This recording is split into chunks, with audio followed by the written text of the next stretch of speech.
Hello, हाय, नमस्ते। कैसी हैं आप सभी लोग? उम्मीद करती हूँ अच्छे होंगे और अपनी पढ़ाई कर रहे होंगे। जो भी स्टूडेंट पीपीएससी एग्ज़ाम फेज़ 2 की तैयारी कर रहे हैं, होम साइंस सब्जेक्ट से, तो उनके लिए यह वीडियो बहुत ज़्यादा महत्वपूर्ण है, जिसमें आपको हम सभी महत्वपूर्ण टॉपिक का क्वेश्चन करवाने जा रहे हैं, जो आपकी तैयारी को मजबूत करेंगे। अगर स्टूडेंट आप मुझसे फ्री में सभी टॉपिक को पढ़ना चाहते हो, तो आपको सभी टॉपिक को मैं पढ़ाऊँगी। लेकिन मैं एक-एक दिन में एक-एक ब्रांच को ख़त्म करने की कोशिश करूँगी।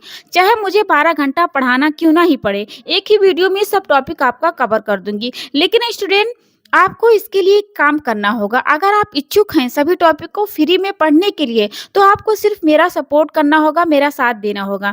मैं आपसे कोई पैसा नहीं लूँगी, बस साथ और आपका सपोर्ट चाहिए, प्यार चाहिए। आप जो भी ग्रेडी, उनको तो पता होगा कि घर में कितने सारे काम होते हैं, घर को देखना, बच्चों को देखना, बहुत सारे काम होते हैं, पति को देखना। अगर कोई पढ़ाता है तो वो खुद भी पढ़ता है, पढ़ाता है। इसके अलावा वीडियो बनाओ, एडिटिंग करो, बहुत सारे काम होते हैं। तो इतने मेहनत के लिए आप मेरा सपोर्ट तो कर ही सकते हो। सिर्फ़ आपको करना क्या है, किसी वीडियो को शेयर करना है, किसी को मतलब मेरे किसी भी वीडियो को आपको शेयर करना है, कमेंट करना है, लाइक करना है, सब्सक्राइब करना है। बस आपको कुछ भी करना नहीं है। चलिए वीडियो को स्टार्ट करते हैं। थंबनेल से तो पता ही चल गया होगा कि कितने सारे टॉपिक को यहाँ पे हमें क्वेश्चन को देखना है। चलिए पहला क्वेश्चन देखते हैं। चलिए यहाँ पे हमारा पहला क्वेश्चन बन जाता है, किसी वक्त के संतुलित आहार में पोषक तत्व की मात्रा निर्भर करती है। यानी कि आपसे पूछा गया है कि कोई भी व्यक्ति होता है तो उसके जो संतुलित आहार होता है, ठीक है, तो उसमें पोषक तत्व की जो मात्रा निर्भर करती है, किस प्रकार से करती है। आपके पास ऑप्शन दिए गए हैं चार, चार में से आपको चुनना है। चार में से सिर्फ आप एक ही चुन सकते हो, ठीक है। पहला ऑप्शन है केवल आयु पर, बी ऑप्शन है केवल लिंग पर, सी ऑप्शन है आयु एवं लिंग दोनों पर, डी ऑप्शन कह रहा है कि आयु, लिंग एवं शारीरिक आवश्यकता पर। तो सबसे पहले आप ये जानो कि कोई भी व्यक्ति होता है तो उसकी जो संतुलित आहार होती है ना, तो उसके जो पोषक तत्व निर्भर करता है, तो उसके आयु यानी कि उसके उम्र के हिसाब से होता है, उसके लिंग के अनुसार भी होता है, और उसके शारीरिक बनावट के अनुसार होता है, और वो किस प्रकार से कार्य कर रहा है, मेंटल कार्य कर रहा है, फिजिकल कर रहा है, यानी कि व्यवसायिक क्षेत्र के अनुसार भी होना चाहिए। जलवायु के गर्म जलवायु में है, ठंडी जलवायु में है, ठीक है, इन सब के अनुसार ही क्या करना पड़ रहा है, उसका पोषक तत्व की मात्रा को निर्भर होता है। जिससे आप जानते हो कि जो अधिक श्रम करता है उसको कार्बोहाइड्रेट की मात्रा सबसे ज्यादा रहना है, क्योंकि कार्बोहाइड्रेट में क्या होता है, एनर्जी ज्यादा होती है ना, तो जो शारीरिक काम करता है उसको कार्बोहाइड्रेट मिलने से उसकी एनर्जी की पूर्ति हो जाएगी। तो आपको यहाँ से पूछा गया था कि कौन सा यहाँ पे जो आपका ऑप्शन सटीक बैठेगा। तो यहाँ पे केवल आयु लिखा है, केवल केवल का जब प्रयोग किया तो ये बिल्कुल गलत हो जाएगा, केवल तो नहीं होगा, तो आपका दो ऑप्शन तो वैसे ही रॉन्ग हो गए। अब यहाँ पे देखिए सी ऑप्शन में लिखा आयु, लिंग एवं दोनों पर, तो आप चौथा एक बार देख लीजिए, ऑप्शन लिखा है आयु, लिंग एवं शारीरिक आवश्यकता, यानी कि उसका शारीरिक आवश्यकता कैसा है, यानी कि उसकी शारीरिक बनावट, यानी कि वो मांग कैसा कर रहा है, क्या मेंटल कार्य कर रहा है, क्या फिजिकल कार्य कर रहा है, तो उसके अनुसार भी पोषक तत्व की मात्रा की जरूरत पड़ती है। तो हमारा जो आंसर निकल के आता है वो डी वाला ऑप्शन सही हो जाता है, क्योंकि यहाँ पे जो लाइन बन के आती है, यहाँ पे जो पॉइंट लिखा है बिल्कुल आपके ऑप्शन के अकॉर्डिंग लिखा हुआ, तो हमारा राइट आंसर बन जाता है D option is the correct answer. चलिए यहाँ पे आपका ऑप्शन निकल के आया ए का डी ऑप्शन। अब यहाँ पे हमारा दूसरा क्वेश्चन बन जाता है, आपसे पूछा जा रहा है, इसको हम थोड़ा जूम कर देते हैं, एक मिनट देखिए। हाँ, यहाँ पे दूसरा नंबर का क्वेश्चन आपसे पूछा जा रहा है कि निम्न में से कौन संतुलित आहार से होने वाला लाभ नहीं, यानी कि आप अगर संतुलित आहार ग्रहण करते हो तो अगर लाभ नहीं पहुंचाता है, तो इन चारों ऑप्शन में से कौन एक ऐसा ऑप्शन होगा जो आपके संतुलित आहार ग्रहण करने से लाभ नहीं होता। आप सभी जानते हो संतुलित आहार वो हो जिसमें जो पोषक तत्व की मात्रा होती है वो बराबर में हो, कोई भी न्यूट्रिशन हो तो उसकी मात्रा जो हो सही हो, आयु के अनुसार, लिंग के अनुसार, जलवायु के अनुसार, उसकी शारीरिक बनावट के अनुसार, वो कैसा कार्य कर रहा है, व्यवसायिक कार्य कर रहा है, ठीक है, तो इन सभी के अनुसार संतुलित आहार लेना पड़ता है। तो आपके पास ऑप्शन दिए गए हैं चार, चार में से आपको चुनना पड़ेगा एक। पहला कहता है पोषक तत्व की पूर्ति, दूसरा कहता है बी रोगों से सुरक्षा, सी ऑप्शन कहता है स्मरण शक्ति में वृद्धि, डी ऑप्शन कहता है मोटापा में वृद्धि। तो आप संतुलित आहार क्यों ग्रहण करते हो, क्योंकि आपकी जो पोषक तत्व, आपकी जो रिक्वायरमेंट है न्यूट्रिशन की, वो पूरी हो जाए। आप जिस प्रकार से कार्य करते हो, मेंटल करते हो, फिजिकल करते हो, तो उसके अकॉर्डिंग आपने संतुलित आहार ग्रहण करते हो। दूसरा है आप रोगों से सुरक्षा पाने के लिए करते हो ना, जैसे आपका विटामिन हो गया, आपका मिनरल हो गया, तो आप रोगों से सुरक्षा होने के लिए आप क्या करते हो, पोषक तत्व को ग्रहण करते हो। चौथे पर लिखा ऑप्शन में स्मरण शक्ति को में वृद्धि, आप अपने स्मरण शक्ति को बढ़ाने के लिए क्या करते हो, संतुलित आहार को ग्रहण। लेकिन आप मोटापा होने के लिए तो कतई नहीं करते हो। हाँ, बहुत पतले दुबले हैं तो वो चाहते कि मैं थोड़ा मोटा हो जाऊं, लेकिन यहाँ पे जो मोटापा हो गए तो आप बहुत सारी बीमारियों से ग्रसित हो जाओगे। तो यहाँ पे जो राइट आंसर होगा वो आपका क्या हो जाएगा, आपका डी ऑप्शन करेक्ट होगा। यानी कि आप क्या चाहते हो कि आपका संतुलित आहार लेने से जो लाभ नहीं होगा वो मोटापा में वृद्धि आपका करेक्ट बन जाए। यानी कि दूसरा का हमने राइट आंसर चुना है, D option is the correct answer. अब मैं दूसरा से तीसरा क्वेश्चन पे चलती हूँ। अब यहाँ पे देखिए आपसे क्वेश्चन पूछा गया है कि निम्नलिखित में से क्या संतुलित आहार में उपस्थित होना चाहिए, यानी कि जो संतुलित आहार होता है उसमें क्या उपस्थित होना चाहिए। आपके पास ऑप्शन है ए अत्यधिक मात्रा में वसा, बी ऑप्शन होता है अत्यधिक मात्रा में आपका विटामिन, सी ऑप्शन होता है अल्प मात्रा में कार्बोहाइड्रेट, डी ऑप्शन होता है इनमें से कोई नहीं। अभी आपने आगे क्वेश्चन को समझा होगा कि संतुलित आहार वो आहार होता है जिसमें सारे न्यूट्रिशन एक प्रॉपर मात्रा में हो, साफ सुथरे हो, सभी प्रकार से एकदम आपके आयु के लिंग के और शारीरिक बनावट के अकॉर्डिंग में हो। तो अब यहाँ से पूछा गया है कि उपस्थित होना चाहिए, किस प्रकार से होना चाहिए। आपने ऑप्शन तो चुनी, अपने ऑप्शन तो पढ़ लिया है, अब आपको ऑप्शन में से चुनना है कि आप राइट क्या चुनोगे। तो यहाँ पे क्या लिखा है, अत्यधिक मात्रा में वसा, यहाँ पे अत्यधिक मात्रा में विटामिन, अल्प मात्रा में कार्बोहाइड्रेट। अब आपको बताना है कि इसमें से आप क्या बताओगे। फटाफट से इसका राइट आंसर बताइए।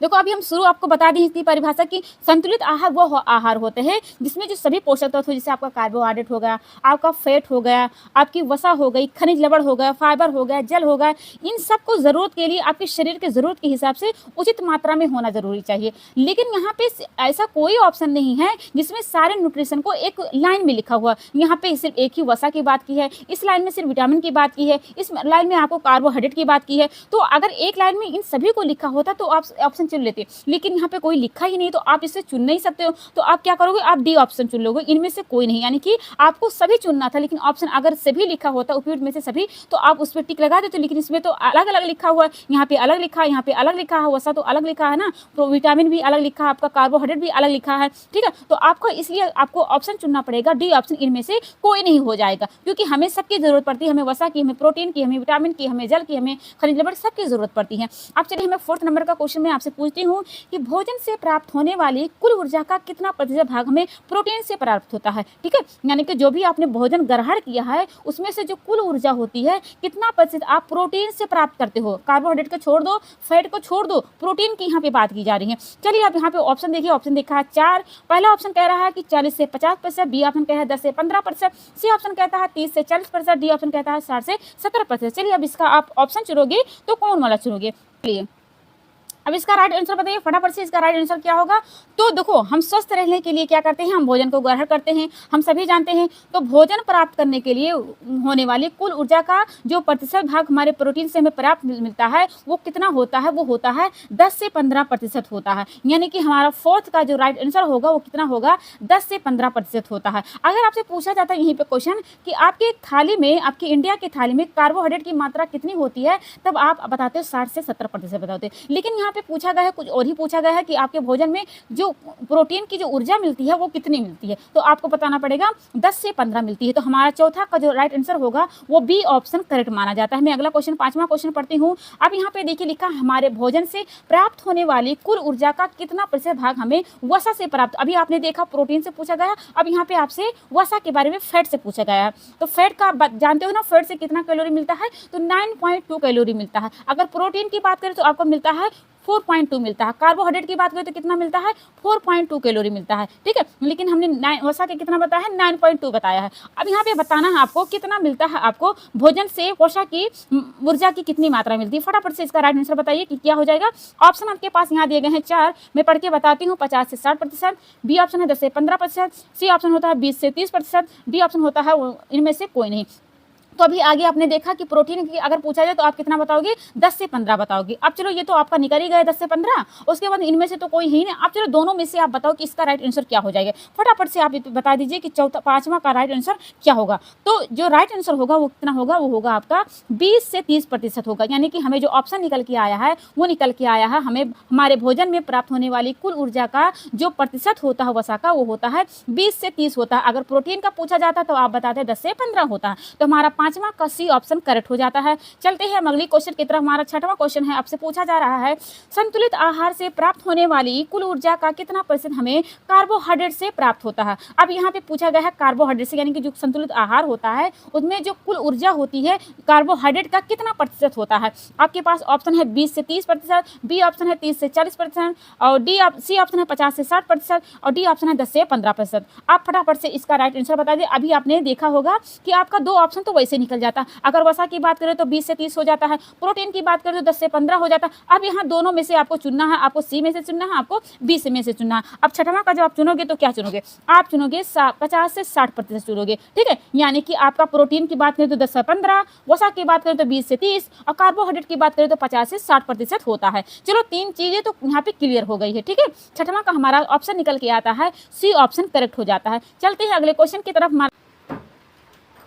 चलिए 7वां नंबर का क्वेश्चन आपसे पूछा जा रहा है कि निम्नलिखित में से कौन वृहद पोषक तत्व नहीं, यानी कि आपसे पूछा गया कि कौन सा ऐसा न्यूट्रिशन होता है जिसे आपको ज्यादा जरूरत होती है, लेकिन यहाँ पे पूछा गया है नहीं, यानी कि कौन सा ऐसा नहीं है वृहद पोषक तत्व। तो आपको सबसे पहला ये जानना जरूरी होगा कि कौन से, यानी कि वृहद पोषक तत्व कहते किसे हैं।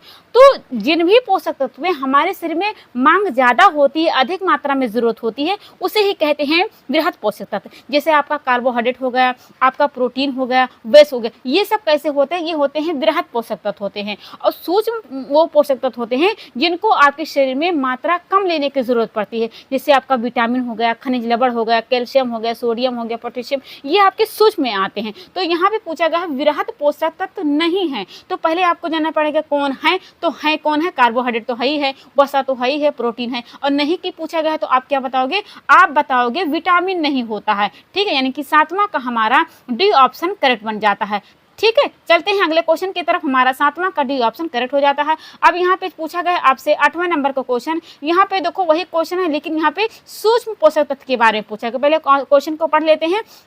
हमारा क्वेश्चन आपसे कह रहा है कि निम्नलिखित में से कौन सूक्ष्म पोषक तत्व नहीं है, यानी कि यहाँ पे पूछा गया है नहीं। तो पहले आपको ये जरूरी हो जाता है कि सूक्ष्म पोषक तत्व होते कौन हैं।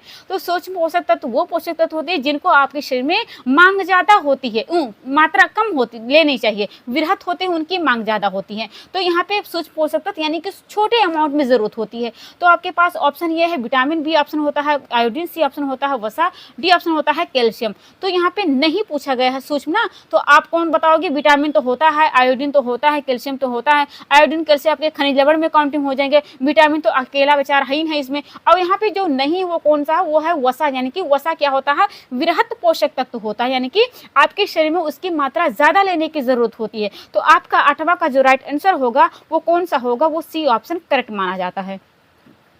चलते हैं अगले क्वेश्चन की तरफ। हमें आशा है कि आपको हमारे क्वेश्चन समझ में आ रहे होंगे। मैं अगला क्वेश्चन यहाँ पे पूछती हूँ आपसे कि भारतीय चिकित्सा अनुसंधान परिषद ICMR ने भोजन को कितने आधारीय खाद्य समूह में विभाजित किया है। यानी कि अगर आपसे पूछा जाए कि ICMR को हिंदी में क्या कहा जाता है, तो आपको बताना पड़ेगा भारतीय चिकित्सा अनुसंधान परिषद। इन्होंने क्या किया है, भोजन को जो आधारीय खाद्य समूह में विभाजित किया है, कितने में किया। तो आपके पास ऑप्शन है 3, बी ऑप्शन है 7, सी ऑप्शन है 5, डी ऑप्शन है 4। कितने में बांटा है आपको बताना है। तो कितने में बांटा है, वो बांटा है 5 में। अगर आपसे पूछा जाए कि ICMR ने जो 5 भागों में खाद्य समूह को बांटा है, तो उनमें से पहला कौन होता है। तो आप बताओगे जैसे अनाज हो गए, ठीक है, अनाज वाले चीजें हो गए। दूसरे नंबर पे आपके होते हैं दालें हो गया, फलियां हो गए। तीसरे नंबर पे होता है जैसे दूध हो गया, मांस हो गया, इनसे जो बने चीजें होते हैं, ठीक है। और अगला होता है आपका, पहला दूसरा बताया हमने अनाज बताया, दूसरा हमने बताया दालें, तीसरा हमने बताया दूध से बनी चीजें होती हैं, मांस वाली हो गई, और हमने चौथा आपको बताया फल हो गए और सब्जियां, और हमने 5वां जो होता है जैसे वसा हो गई, शक्कर हो गए, ये सब कितने काउंटिंग होते हैं 5वें वाले में। तो ICMR के कितने भागों में विभाजित किया खाद्य समूह को, 5 भागों में। 5 भागों में हमने यहाँ पे नाम लिया। अगर आप कहीं पे लिखना चाहते हो तो आप जरूर लिख सकते हो। मैं यहाँ पे लिख के आपको नहीं दिखा सकती क्योंकि यहाँ पे मेरा मोबाइल थोड़ा गड़बड़ है, वो सही से लिख नहीं जा रहा है, इसलिए मैं माफी चाहती हूँ। अगर आप लिखना चाहते हो तो लिख सकते हो। मैं फिर से बोल देती हूँ कि ICMR ने जो खाद्य समूहों को बांटा है 5 भागों में, पहला होता है अनाज जो उनके उत्पादक होते हैं, दूसरा होता है दालें हो गई, फलियां हो गई, तीसरे नंबर पे होता है दूध हो गई, मांस हो गई, उनसे जो बने निर्मित वस्तुएं होती वो होते हैं, पदार्थ होते हैं। चौथे नंबर पे होता है फल हो गई, सब्जियां हो गई। 5वें नंबर पे कहें तो वसा और शक्कर वाली चीजें होती हैं। तो 9th का आपका करेक्ट आंसर होगा वो होगा आपका सी ऑप्शन करेक्ट होगा। चलते हैं अगले क्वेश्चन की तरफ। अगला हमारा क्वेश्चन 10वां क्वेश्चन आपसे पूछा जा रहा है कि अनाज में पाया जाने वाला मुख्य पोषक तत्व क्या है, ठीक है। यानी कि जो अनाज होता है, अनाज में जो सबसे ज्यादा पाया जाने वाला पोषक तत्व होता है वो कौन सा होता है। चलिए यहाँ पे देखिए, आपके पास प्रोटीन है, B option carbohydrate, C option वसा है, डी ऑप्शन विटामिन है। तो आपको बताना पड़ेगा। तो जो अनाज होते होते हैं या फिर मोटे जैसे अनाज हो गए, जैसे आपका चावल हो गया, गेहूँ हो गया, मक्का हो गया, रागी हो गया, ज्वार हो गया, इन सब में जो पोषक तत्व की मात्रा होती है तो किसकी होती है, कार्बोहाइड्रेट की मात्रा होती है ज़्यादा। ठीक है, अगर दालों की बात करें तो आपका प्रोटीन आ जाए, लेकिन यहाँ पे अनाज की बात की है ना, तो ज़्यादातर जो अनाज होते हैं उनमें कार्बोहाइड्रेट की बात करें, प्रोटीन में तो जो दालें होती हैं उसमें सिर्फ ज़्यादा पाया जाता है। तो यहाँ पे पूरे अनाज की बात की गई है, ना कि नाम लिया गया है। अनाज की बात की है तो आप बताओगे कार्बोहाइड्रेट की मात्रा ज़्यादा होती है। चलते वसा की मात्रा तो होगा नहीं, विटामिन की मात्रा तो होगा नहीं, वसा जो फैट वाला चीज़ यानी कि तेलीय चीज़ें होती हैं उसमें पाया जाता है। चलते हैं 10वां का हमारा बी ऑप्शन करेक्ट हो जाता है। मैं अगले क्वेश्चन की तरफ चलती हूँ। हमारा 10वां का कार्बोहाइड्रेट सही हुआ था।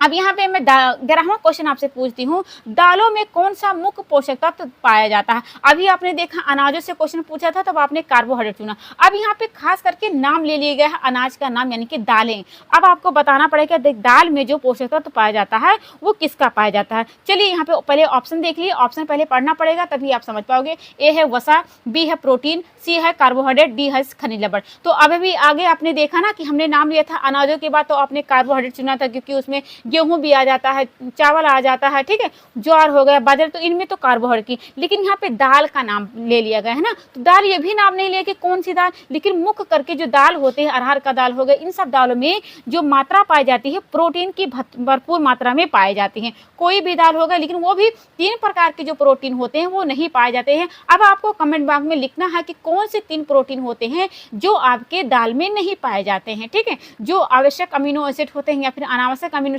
एसिड होते हैं, ये भी आपको कमेंट बॉक्स में लिखना है कि कौन से आपके नहीं पाए जाते हैं। लेकिन 3 ऐसे होते हैं, आपको बताना है। चलो हमने 3 भी बता दी है आपको। चलिए 11वां का हमारा राइट आंसर होगा B option is the correct answer. मैं अगले क्वेश्चन की तरफ चलती हूँ। हमारा अगला क्वेश्चन है 12वां क्वेश्चन आपसे पूछा जा रहा है। देखिए जरा क्या कह रहा है आपसे।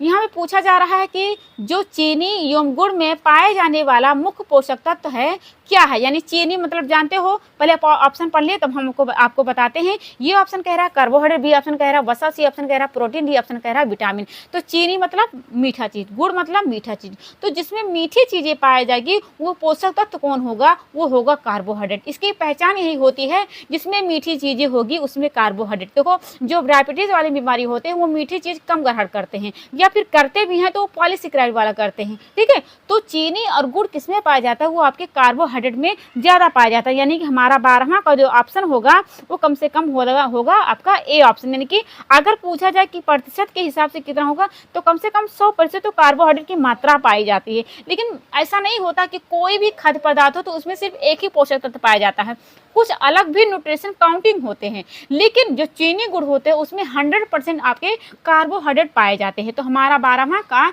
जो ऑप्शन निकल के आएगा A option is the correct answer होगा। चलते हैं अगले क्वेश्चन की तरफ। चलिए अपने 12वां का चुन लिया है, अब 13वां का देखिए आपसे क्वेश्चन क्या पूछा जा रहा है। 13वां नंबर का क्वेश्चन कि फूड गाइड पिरामिड क्या प्रदर्शित करता है। यानी कि फूड गाइड पिरामिड, आपने पिरामिड का इस तरह होता है, आपके त्रिभुज के अनुसार होता है। जिस भोजन की जरूरत ज़्यादा होती है वो नीचे होते हैं, जिस भोजन की यानी कि जिस खाद्य पदार्थ की जरूरत कम होती है वो आपके ऊपरी वाले हिस्से में होते हैं। यानी वृहत पोषक तत्व नीचे होते हैं, सूक्ष्म पोषक तत्व आपके ऊपर होते हैं। तो आपने फूड पिरामिड अगर देखा होगा, आपने पढ़ा होगा, तभी यहाँ पे क्वेश्चन हल पाओगे। चलिए अब यहाँ पे ऑप्शन पढ़ लिया जाता है कि ऑप्शन कह क्या रहा है। आपको एक ही ऑप्शन चुनना पड़ेगा, घर में उपलब्ध कुल भोजन, बी कह रहा है कि प्रतिदिन खाए जाने वाला अलग अलग खाद्य पदार्थ मात्रा, सी ऑप्शन कहता है कच्चा भोजन, डी ऑप्शन कहता है रसोई में उपलब्ध भोजन। तो घर में यानी कि आपको एक चुनना पड़ेगा और आपके फूड गाइड में वो चीज़ें दिखती हों। तो घर में उपलब्ध कुल भोजन ये नहीं दिखती है, कच्चा भोजन आपका सिर्फ नहीं दिखता है, उसके अलावा भी बहुत चीज़ें होती हैं। रसोई में उपलब्ध सभी भोजन ये भी आपका नहीं, लेकिन जो आप रोज़ खाते हो न्यूट्रिशन, जैसे आपका कार्बोहाइड्रेट होगा, फैट होगा, मिनरल होगा, विटामिन होगा, जल होगा, ये जितने सारे पोषक तत्व होते हैं आपको अलग अलग खाद्य पदार्थ की मात्रा वहाँ पे दिखाई जाती है आपके फूड पिरामिड में। वृहद पोषक तत्व नीचे होते हैं, सूक्ष्म पोषक तत्व ऊपर होते हैं। तो हमारा डी का ऑप्शन जो निकल के आता है B option is the correct हो जाता है। चलते हैं अगले क्वेश्चन की तरफ। अगला क्वेश्चन चलिए 14 नंबर का क्वेश्चन आपसे पूछा जा रहा है कि 1 ग्राम वसा में वसा के पूर्ण ऑक्सीकरण से लगभग कितना ऊर्जा की मुक्ति होती है। यानी कि आपने अगर 1 ग्राम वसा खाया है तो वो ऑक्सीकरण हो, उसका जल अपघटन हुआ है तो आपको कितना ऊर्जा देगा। आपके पास ऑप्शन ये है 4 किलो, बी ऑप्शन है 7 किलो, सी ऑप्शन है 12 किलो, डी ऑप्शन है 9 किलो। तो आप सभी जानते हो कि आपके फैट में कितना कैलोरी ऊर्जा मिलती है, तो आपको मिलती है 9 किलो कैलोरी मिलती है। यानी कि हमारा 14वां का जो राइट आंसर होगा वो आपका हो जाएगा 9 किलो कैलोरी। अगर आपसे पूछा जाए कार्बोहाइड्रेट के बारे में या प्रोटीन के बारे में तो आप कितना बताते? आप बताते 4 बताते। चलते हैं अगले क्वेश्चन की तरफ। हमारा अगला क्वेश्चन 15वां क्वेश्चन आपसे पूछा ये जा रहा है कि निम्नलिखित में से किसके 1 ग्राम मात्रा के ऑक्सीकरण से अधिकतम ऊर्जा उत्पन्न होती है, प्राप्त होती है। यानी कि आपने 4 ऑप्शन यहाँ पे दिया गया, 4 ऑप्शन में कौन ऐसा न्यूट्रिशन है जिसमें ऊर्जा की जो मात्रा होती है 1 ग्राम में कितना ज्यादा मिलती है। आपके पास वसा है, कार्बोहाइड्रेट है, प्रोटीन है, विटामिन है। आप जानते हो कि वसा की बात करें तो 9 होता है, प्रोटीन की बात करें तो 4 होता है, कार्बोहाइड्रेट की बात करें तो 4.2,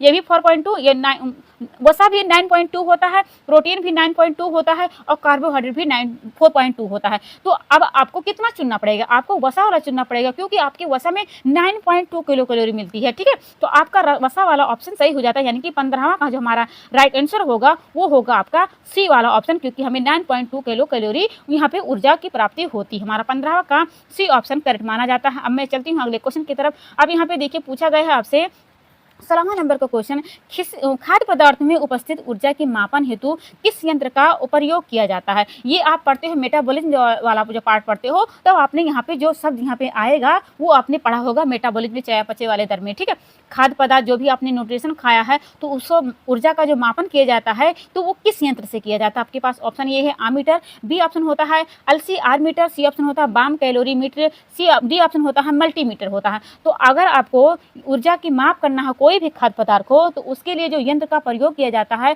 वो हो जाता है बाम कैलोरीमेट्री होता है। ठीक है, यानी या फिर बाम कैलोरीमेट्री है या फिर दूसरा अगर होता है कि बेंडिक ऑक्सी कैलोरीमेट्री, तब भी यहाँ पे ये ऑप्शन हो जाता है। तो आपका यहाँ पे सी ऑप्शन वाला है बाम कैलोरीमेट्री, तो ये वाला ऑप्शन सरहवा का सी ऑप्शन करेक्ट मान जाता है क्योंकि इससे ही आपकी ऊर्जा का माप किया जाता है कोई भी खाद्य पदार्थ आपने ग्रहण किया है। तो यहाँ पे देखिए आपसे पूछा गया है 17वां का, 1 ग्राम अल्कोहल से कितना ऊर्जा प्राप्ति होती है। यानी कि 1 ग्राम अल्कोहल से आपको कितना मिलती है तो आपको बताना। हाँ, ए ऑप्शन है 10 किलो, बी ऑप्शन होता है 7 किलो, सी ऑप्शन होता है 9 किलो और डी ऑप्शन होता है 4 किलो कैलोरी। आप जानते हो कि 9 की बात करें तो वसा के नाम आता है। ठीक है, अगर मैं बात करूँ 4 की तो आप कार्बोहाइड्रेट भी बता सकते, प्रोटीन भी बता सकते, लेकिन यहाँ पे जो ऑप्शन निकल के आता है अल्कोहल वाला का, तो अल्कोहल कितना देता है? आपका देता है 7 किलो कैलोरी देता है। यानी कि हमारा 17वां का जो राइट आंसर होगा वो आपका हो जाएगा 7 वाला, यानी कि 7 किलो। लेकिन ये क्या होता है, आपके सेवन अगर यानी कि आप ग्रहण करते हो तो आपके स्वास्थ्य के लिए हानिकारक नहीं है, इसलिए हम इसे ग्रहण नहीं करते हैं, लेकिन फिर भी ये हमें ऊर्जा देता है एक सीमित मात्रा में,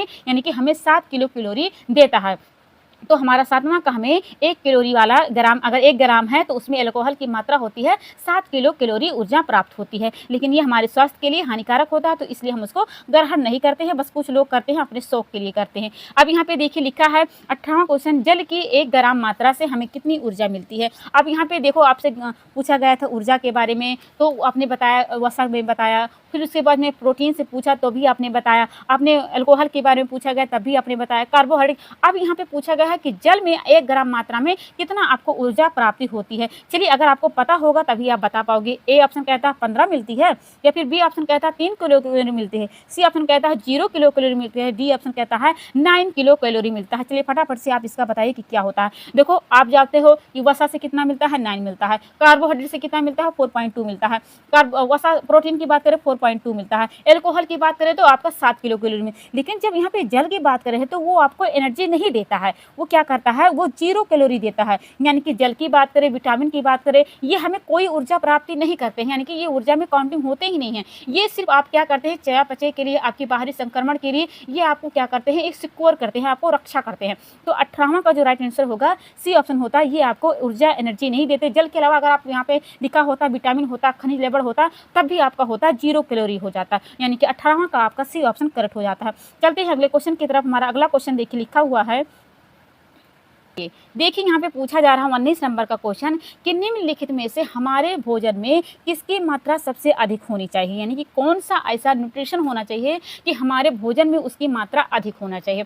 आपके पास ऑप्शन ये है फल एवं सब्जियां, बी ऑप्शन होता है दूध मांस, सी ऑप्शन होता है दाल, डी ऑप्शन होता है अनाज एवं उनके उत्पाद होता है। अब आपको बताना है कि आपके थाली में आपके जो भोजन आपने ग्रहण किया है तो उसमें सबसे अधिक मात्रा में कौन सा न्यूट्रिशन होना चाहिए। चलिए बताइए कि इसका राइट आंसर क्या होगा। अगर आप दूध मांस लोगे तो आपका क्या हो जाएगा, दो मांस से आपको कुछ मात्रा में फैट होता है, दूध में भी फैट होता है। फल सब्जियां करोगे तो बाकी दालें छूट जाएगी। तो आप क्या करो, आप डी ऑप्शन चुन लो क्योंकि इसमें सभी चीजें अनेक उत्पाद लिखा है ना, तो इसमें सभी काउंटिंग हो जाएंगे क्योंकि इसमें नाम नहीं लिखा। अनाज तो आप लेते ही हो और अनेक उत्पाद मतलब कि कोई भी न्यूट्रिशन की बात है। तो आपका 19 का जो राइट आंसर होगा वो डी ऑप्शन हो जाएगा क्योंकि यहाँ पे जो लाइन कंप्लीट होती है फुल काउंटिंग हो जाता है। अगर आप फल सब्जियां चुनते तो आपका दूध मांस छूट जाता, दाल छूट जाता, अनाज छूट जाता। आप दूध चुनते तो आपका दाल छूट जाता, आपका अनाज छूट जाता। अगर आप डी ऑप्शन चुनते हो तो सभी काउंटिंग हो जाते हैं। तो हमारा 19 का जो राइट आंसर होगा वो डी ऑप्शन करेक्ट हो जाएगा, अनाज एवं उनके उत्पाद होगा। चलते हैं अगले क्वेश्चन की तरफ। अगर चलिए यहाँ पे आप 20 नंबर का क्वेश्चन आपसे पूछा जा रहा है कि निम्नलिखित में से हमारे भोजन में किसकी मात्रा सबसे कम होनी चाहिए। यानी कि अभी आपने देखा, आपसे पूछा गया था कि आपके भोजन में मात्रा किसकी ज़्यादा होनी चाहिए, तब आपने चुना था अनाज एवं उनके उत्पाद चुना था। अब यहाँ पे आपसे पूछा गया कि भोजन की मात्रा कम करनी चाहिए, कौन सा ऐसा न्यूट्रिशन होता है। पहले यहाँ पे ऑप्शन देखिए, दूध एवं मांस, बी ऑप्शन होता है दाल, सी ऑप्शन होता है वसा, डी ऑप्शन होता है फल एवं सब्जियाँ।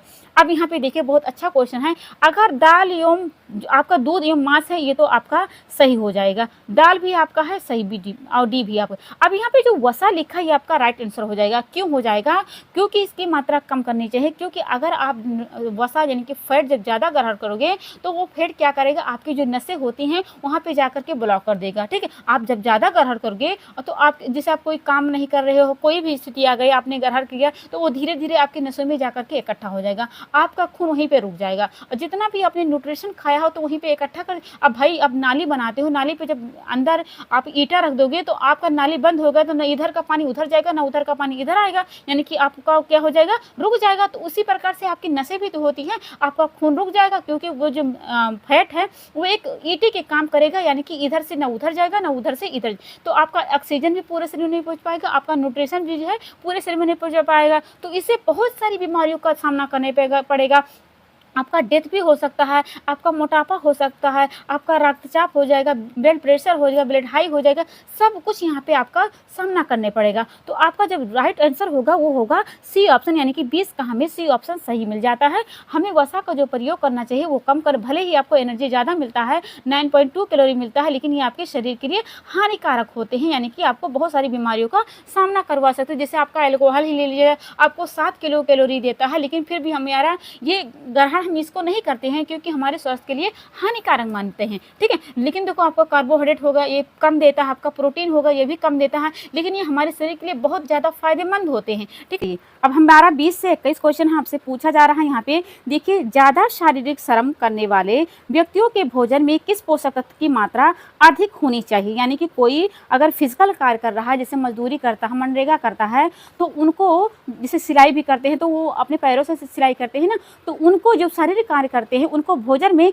कौन से न्यूट्रिशन की जो मात्रा लेनी चाहिए, अधिक लेनी चाहिए। आपके पास ऑप्शन है वसा, बी ऑप्शन है कार्बोहाइड्रेट, सी ऑप्शन है प्रोटीन, डी ऑप्शन है विटामिन। तो आप सभी जानते हो कार्बोहाइड्रेट से जो आपको एनर्जी मिलता है सबसे ज़्यादा मिलता है, यानी कि एनर्जी मिलता भी है, एनर्जी वैसे तो आपको फैट से ज़्यादा मिलता है वसा से, लेकिन ये क्या करता है आपको देरी में पचाता है। लेकिन देरी में जो पचाएगा तो आप शारीरिक काम श्रम करते हो, अभी करने जा रहे हो, आपका देर में पचाएगा तो क्या फायदा, आपको एनर्जी की तो अभी ज़रूरत है ना। तो कार्बोहाइड्रेट क्या करता है, जैसे आपने ग्लूकोज ग्रहण किया है तो ऐसे ही क्या करता है आपको एनर्जी देने का काम कर देता है। तो आपको जो जल्दी ग्रहण करता है, यानी कि जो आपने ग्रहण किया है जो जल्दी एनर्जी देता है उसी को तो हम सबसे पहले करेंगे। ठीक है, जो जल्दी आप काम करता है उसी को तो हम चुनेंगे। तो हमारा कार्बोहाइड्रेट क्या हो जाता है, हम कोई भी रूप खाते हैं, मोनो खाते हैं, पोली खाते हैं, डाई करते हैं, वो ग्लूकोज में टूटता है, ग्लूकोज में टूटते ही क्या करता है एनर्जी देने लगता है। यानी कि सबसे पहले मुख से ही पाचन होता है आपका कार्बोहाइड्रेट से होता है। तो हम किसको चुनेंगे, हम चुनेंगे बी वाले को, यानी कि हम कार्बोहाइड्रेट को चुनेंगे। यानी कि शारीरिक श्रम करने वाले को जो ऊर्जा की सबसे ज़्यादा आवश्यकता होती है वो होती है कार्बोहाइड्रेट की करती होती है। ठीक है, तो हमारा 21 का बी ऑप्शन करेक्ट हो जाता है।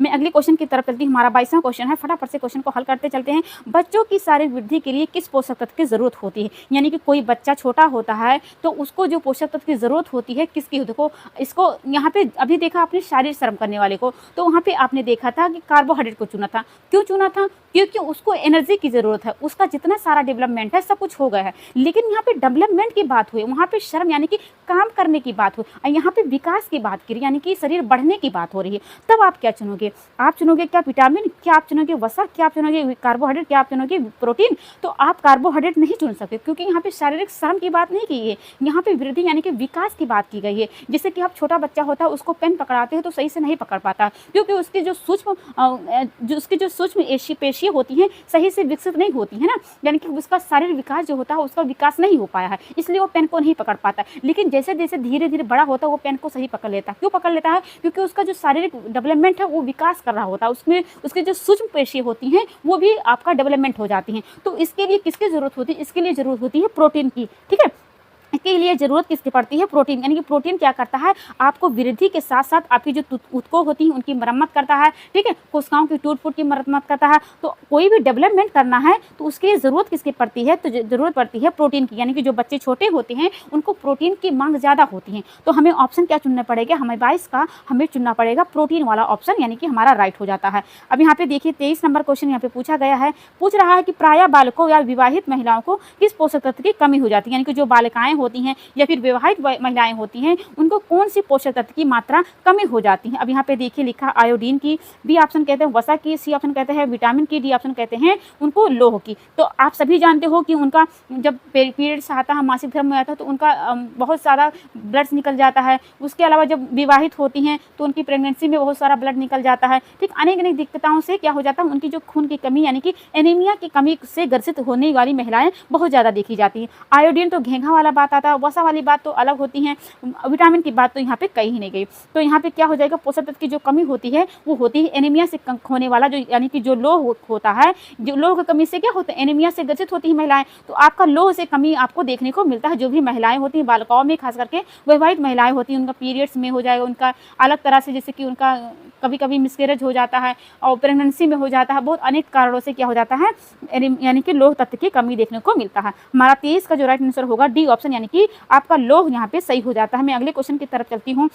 मेरा अगला क्वेश्चन है 23 से चलते इसको मिटा देते हैं। अब मेरा 23 क्वेश्चन से 24 क्वेश्चन है। अब यहाँ पे पूछा गया आपसे कि एक सामान्य व्यक्ति को प्रतिदिन कितनी मात्रा में जल पीनी चाहिए? ठीक है, यानी कि जल पूछा गया है कि कोई व्यक्ति है तो उसको पानी जो पीना चाहिए कितना पीना चाहिए? आपके पास ऑप्शन दिया गया है कि आप एक गिलास पियोगे या फिर ऑप्शन आपके पास है, एक मिनट, आपके पास बी ऑप्शन है 2 से 3 गिलास, सी ऑप्शन है 4 से 5 गिलास, डी ऑप्शन है 8 से 10 गिलास। तो कोई भी व्यक्ति है उसको पानी की ज़रूरत होती है, कम से कम होती है 70 भाग उसको जल से ही बना होता है। इनके यानी कि जो पूरा शरीर होता है कम से कम उसके भार का लगभग 70% क्या होता है? जल से ही बना होता है। जो भोजन को तोड़ने के लिए, भोजन को पचाने के लिए और गैसों का परिवहन करने के लिए हमें क्या करना पड़ता है? जल की आवश्यकता पड़ती है। तो हमें प्रतिदिन कितना पानी पीना चाहिए? यानी कि गिलास के रूप में पूछा गया है तो आप बताओगे 8 से 10 गिलास की जरूरत पड़ती है। कितना प्रतिशत जल आपका शरीर जल से बना होता है? तो 70% आपका जल से ही बना होता है। ठीक है, यानी भोजन को तोड़ने के लिए, भोजन को सही तरह से कार्य, अब भोजन भाई आपका टाइट रहेगा तो आप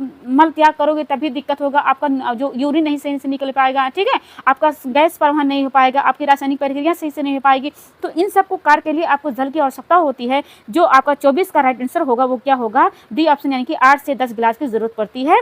कोई भी व्यक्ति हो प्रतिदिन उसकी आवश्यकता पड़ती है। अब यहाँ पे पूछा गया आपसे फाइबर युक्त आहार मुख्यतः सहायक होते हैं। ठीक है, अब यहाँ पे आपसे पूछा गया जो जिसे रुचांश भी कहा जाता है तो उसे जो मुख्यतः सहायता होती है किससे होती है? ऑप्शन ये आपके पास है पाचन से, पाचन में, बी ऑप्शन श्वसन में, सी ऑप्शन रक्त निर्माण में, डी ऑप्शन होता है रोगों से प्रतीक्षा में। तो आप जानते हो ना कि एक जो व्यक्ति होता है, स्वस्थ व्यक्ति होता है, प्रतिदिन कितना ग्रहण करना चाहिए फाइबर की? तो उसे करना चाहिए 25 से 30 ग्राम की फाइबर की आवश्यकता पड़ती है। ये आप कहीं से लिखना चाहते हो तो आप लिख लेना कि कोई व्यक्ति है, वयस्क व्यक्ति है तो उसे फाइबर की जो जरूरत पड़ती है 25 से लेकर के 30 ग्राम फाइबर की ग्रहण करना चाहिए। ठीक है, अब यहाँ पे पूछा गया है कि सहायता होता है, यानी कि कहाँ पे जाकर के उसका आहार जो होता है सहायता होता है। इसको हम मिटा देते हैं तो क्या होता है?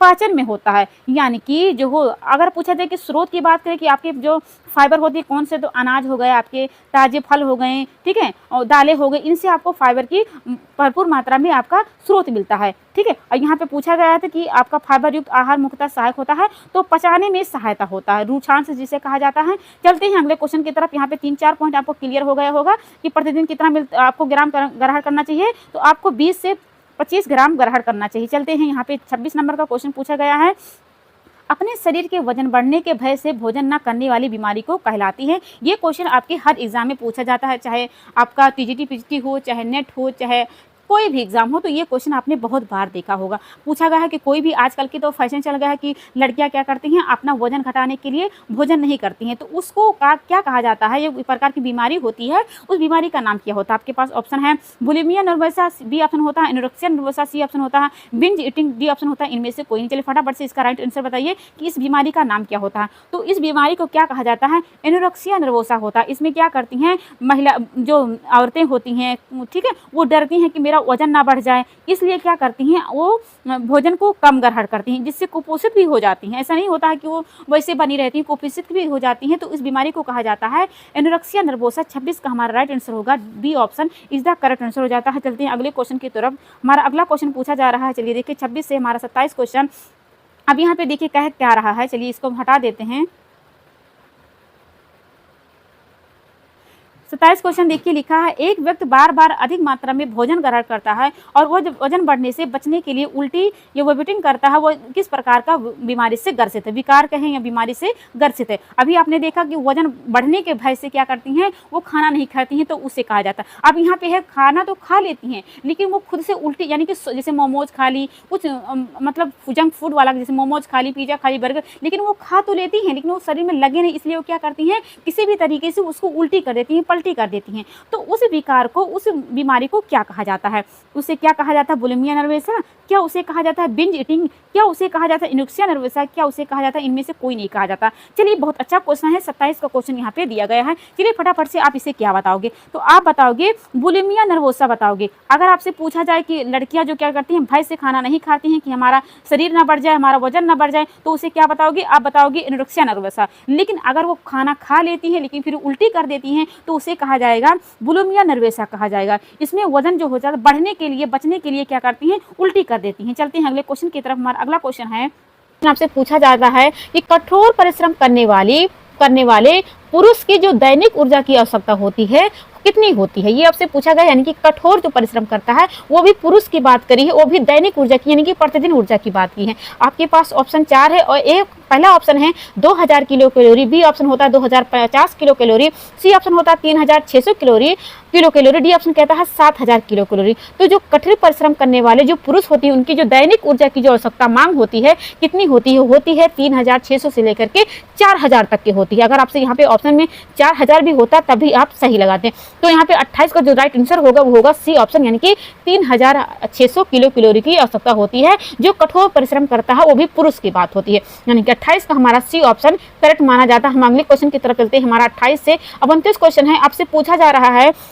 कि एक साधारण कार्य करने वाली महिला की दैनिक ऊर्जा की, यहाँ आपने अभी देखा कठोर परिश्रम करने वाली, वो भी पुरुष की बात, अब यहाँ पे साधारण कार्य करने वाली, वो भी महिला की बात पूछा गया है। आपके पास 4 ऑप्शन है, 4 ऑप्शन में पहला ऑप्शन है 1900 किलो कैलोरी, बी ऑप्शन होता है 2225 किलो कैलोरी, सी ऑप्शन होता है 2600 किलो कैलोरी, डी ऑप्शन होता है 3600 किलो कैलोरी। अब आप बताओगे इसका ऑप्शन क्या हो जाएगा, तो इसका जो राइट आंसर होगा वो क्या होगा, वो होगा 1900 किलो कैलोरी, यानी कि कोई साधारण कार्य करता, वो भी महिला की बात, वो भी रोज प्रतिदिन की बात, तो उसको लेना चाहिए 1900 किलो कैलोरी लेनी चाहिए। लेकिन अगर यहाँ पे प्रेगनेंसी वाला होता तो दूसरा हो जाता, लेकिन अगर वहाँ पे पूछा गया था साधारण कार्य करने वाली, तो वहाँ पे 1900 बताना पड़ेगा आपका। अब यहाँ पे देखिए लिखा है, 30 क्वेश्चन पूछा जा रहा है कि निम्न में से कौन अति पोषण से होने वाला रोग नहीं है। अति मतलब कि ज्यादा पोषण, अब मतलब कि कम पोषण, तो यहाँ पे जब ज्यादा पोषण करने वाला होने वाला रोग जो नहीं है वो आपको बताना है, ठीक है।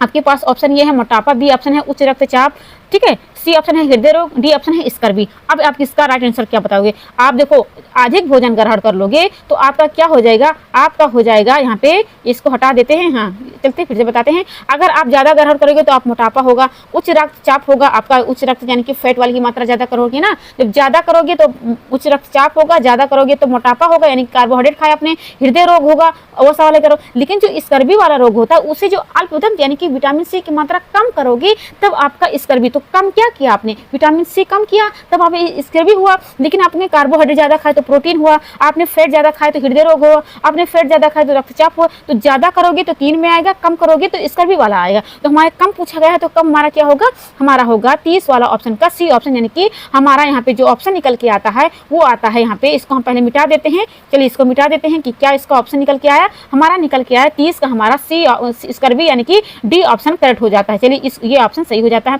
अगले क्वेश्चन की तरफ चलते हैं। हमारा 30 से 31 क्वेश्चन है। अब यहाँ पे देखिए क्या क्वेश्चन पूछा जा रहा है कि निम्न में से कौन सुपोषित व्यक्ति का लक्षण नहीं है, यानी कि कुपोषित होता है, एक सुपोषित होता है, लेकिन यहाँ पे लक्षण नहीं है। ठीक है, यहाँ पे है नहीं पूछा गया है, नहीं पूछा गया है।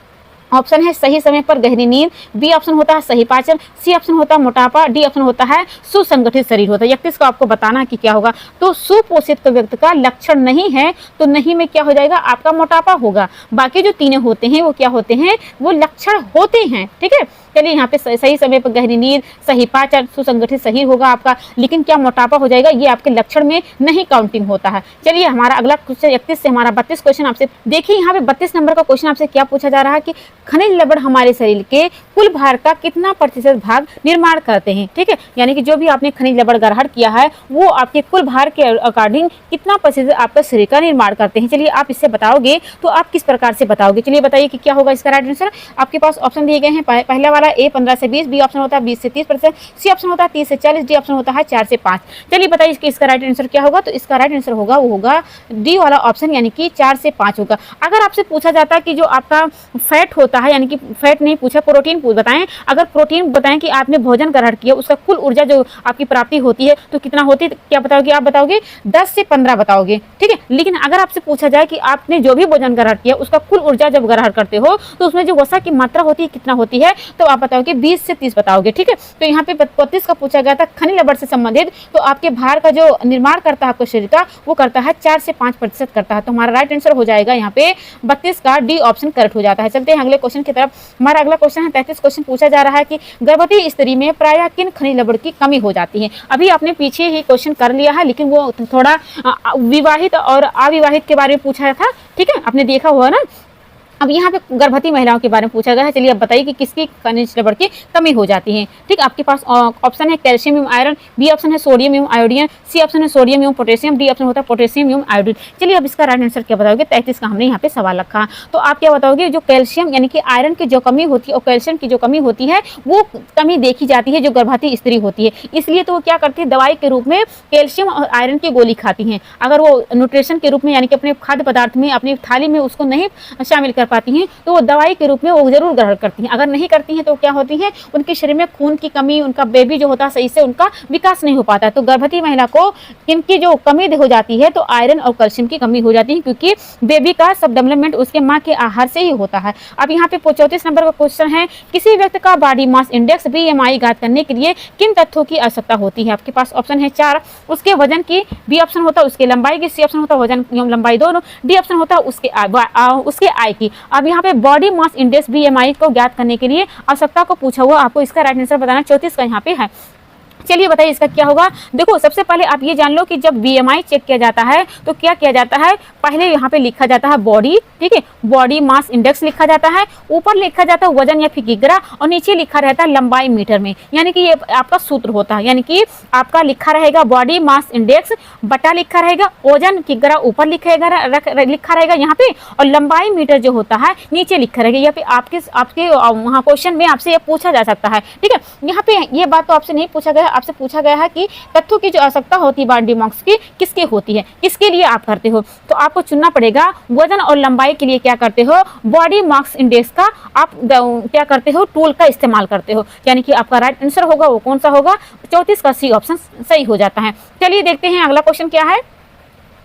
चलिए अब वो हमारा सीरीज खत्म हो गया, यानी कि हमने संतुलित आहार से जो भी क्वेश्चन डाला था वो हमारा खत्म हो गया। अब आपको जो भी भोजन में जो भी न्यूट्रिशन होते हैं, जैसे विटामिन हो गया, आपका मिनरल हो गया, कार्बोहाइड्रेट हो गया, जितने सारे न्यूट्रिशन होते हैं उनसे यहाँ पे क्वेश्चन पूछा जाएगा। चलिए यहाँ पे पूछा गया है, अभी तक आपने देखा अलग ब्रांच से क्वेश्चन था, अब यहाँ पे आपको अलग ब्रांच से क्वेश्चन, मतलब ब्रांच तो वही रहेंगे मिलता जुलता, लेकिन अध्याय आपका अलग है। ठीक है, अब यहाँ पे देखिए पहला क्वेश्चन आपसे पूछा जा रहा है कि डॉट डॉट डॉट में विटामिन डी सबसे ज्यादा होता है, यानी कि किस किस खाद्य पदार्थ में, इस चार ऑप्शन में विटामिन डी की जो मात्रा होती है ज़्यादा पाई जाती है?